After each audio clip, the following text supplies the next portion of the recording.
le carnet de contrôle du commando 343 de la commune de Lenfin. Alors ce document est un document que j'ai récupéré dans les papiers de mon père, après son décès, et ce cahier, le jour où j'ai découvert, ma mère était encore de ce monde, et j'ai réussi à avoir quelques explications de sa part. Les explications qu'elle a pu me donner, c'est que, en fait, mon père a été l'un des 2 gardiens du commando allemand qui se trouvait sur la commune de Lenfin.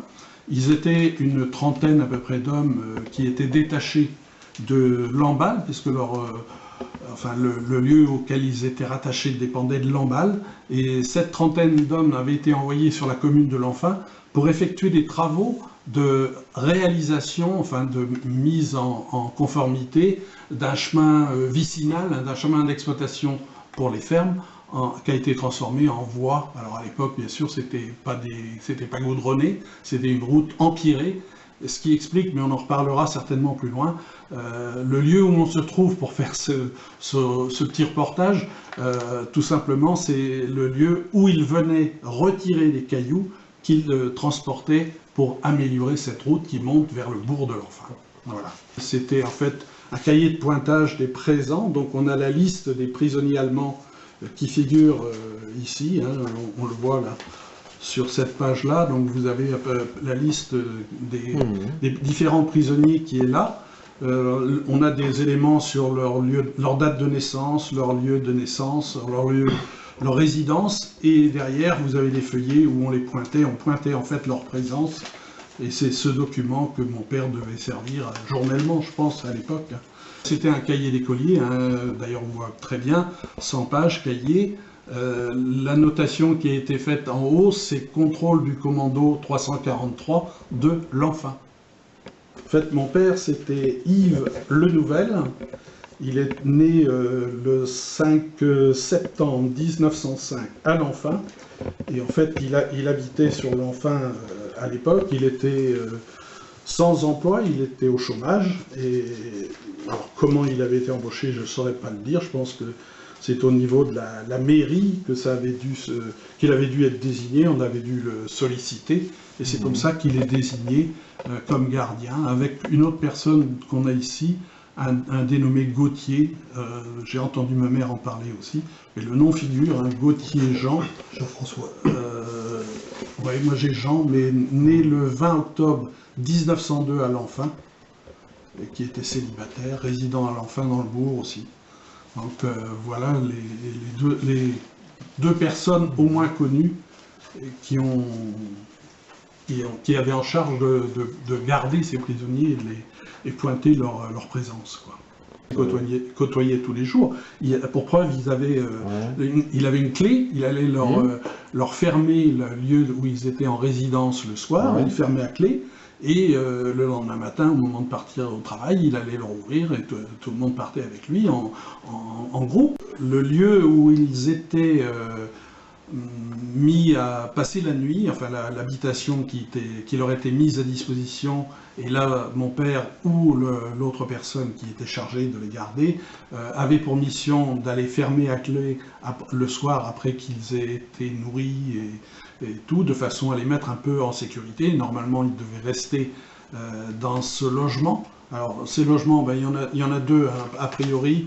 On voit ici sur la vue qui est en haut, je vais essayer de vous la montrer, on voit la place de l'église devant, on a ici le cimetière, l'église qui apparaît en arrière-fond avec son clocher, mais devant il y a une bâtisse qui aujourd'hui malheureusement a disparu, parce que quand le bourg a été réhabilité en 1983, cette bâtisse a été démolie, mais c'est vraisemblablement dans cette maison qui se tenait donc devant le cimetière, au bas de la place de Lenfin, la place du bourg, c'est là qu'ils étaient logés. Ça c'est un premier logement.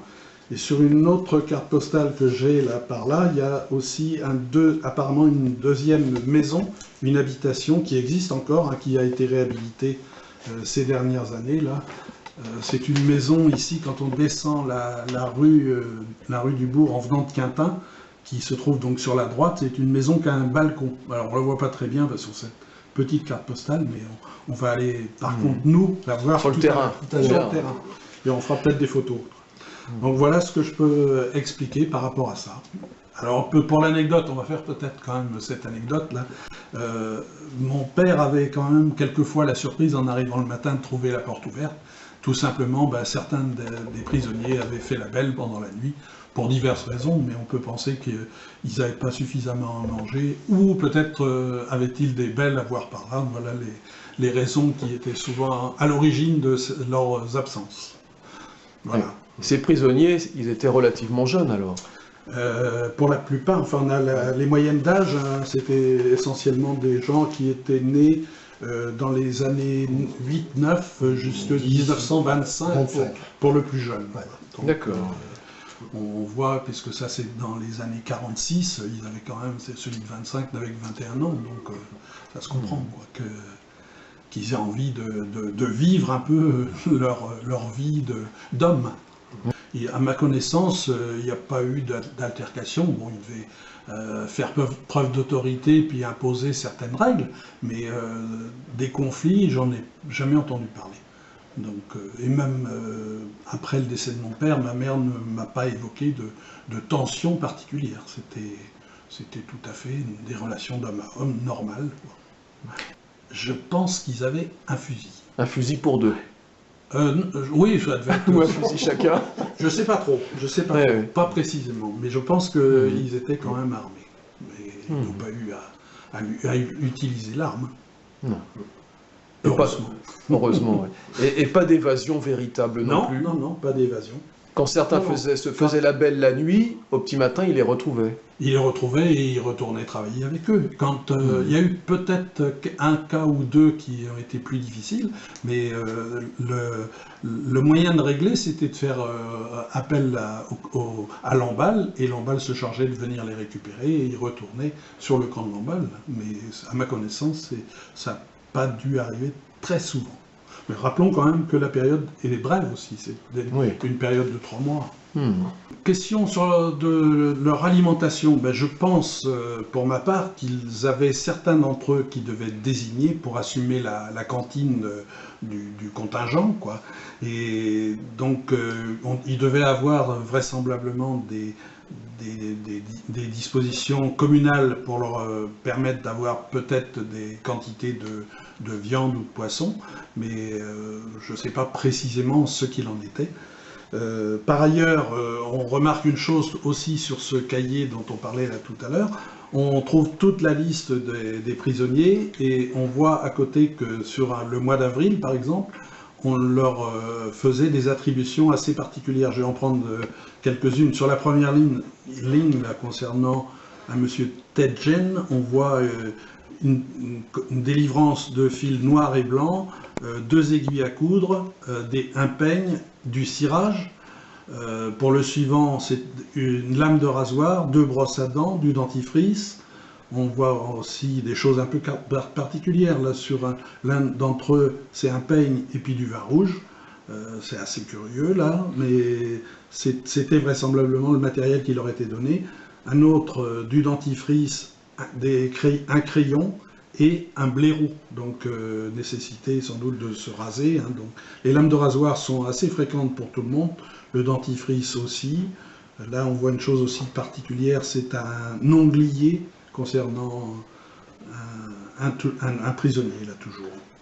Voilà ce type de document, je vais peut-être vous le montrer aussi à la caméra pour que vous puissiez le voir. Très bien. C'est bon? Ouais, ouais. Voilà le genre d'informations complémentaires qu'on pouvait apporter. Il est précieux ce cahier. Oui, c'est un document assez exceptionnel. Hein. Du sel, il y avait du sel, du carpé, enfin bref. Mais au fait, Guy, je me permets comme ça, mais pourquoi ça t'a intéressé d'aborder cette question-là? La première question, c'est-à-dire que, comme quand j'ai acheté le terrain en 1984, où j'ai construit, juste à côté, il y a une carrière. Et la carrière, j'étais étonné que la carrière existait encore à cette époque-là.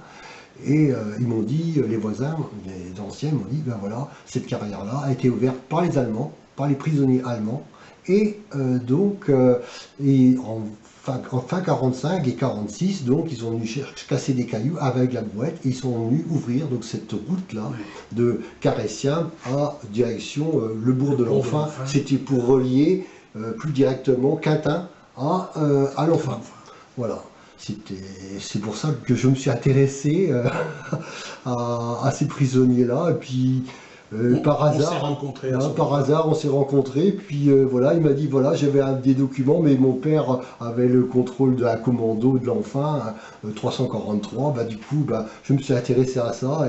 Et je me suis dit aussi, surtout, par rapport aux familles allemandes qui étaient sur mon terrain, si on pouvait en rencontrer moins une ou deux familles en Allemagne par rapport aux enfants, aux petits-enfants, ça aurait été super intéressant qu'on puisse leur dire, oui, votre grand-père ou votre arrière-grand-père, il a travaillé pour faire cette route-ci.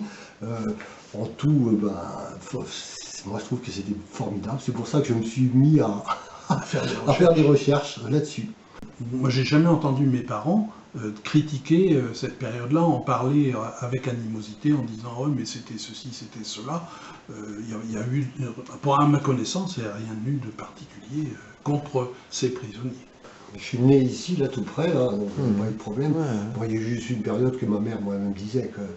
Mais là, c'était différent, c'était la butte rouge, là-bas, vous savez, de l'autre côté, l'Ermitage. Côté l'Ermitage Nord, qui a eu une exécution un soir de 26 morts, 25 morts, 25, ça c'était autre chose, c'était la commandanture qui agissait et ramenait des prisonniers de Plaisidie, dont aussi Mireille Chrysotome, qui a été une résistante de briochine, qui avait été arrêtée du côté de Corlay, paraît-il, à bicyclette, alors qu'elle transportait des messages, quoi.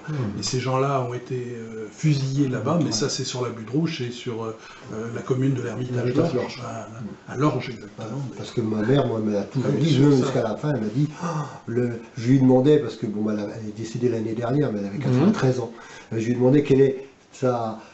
ce qui avait marqué le plus de sa vie, parce que c'est une grande vie quand même, et puis elle avait dit comme ça, c'est l'enterrement de la butte rouge, parce que tous les cercueils étaient alignés dans le bourg de l'Ermitage d'Orge, tous alignés. Et puis là, vraiment, il y avait une grosse cérémonie, et puis elle a dit c'était ça, l'émotion. Incroyable. Et donc, il y avait, je crois que c'est 4 ou 5 familles qui n'ont jamais pu retrouver la famille, et justement, ils ont été mis dans une fosse commune.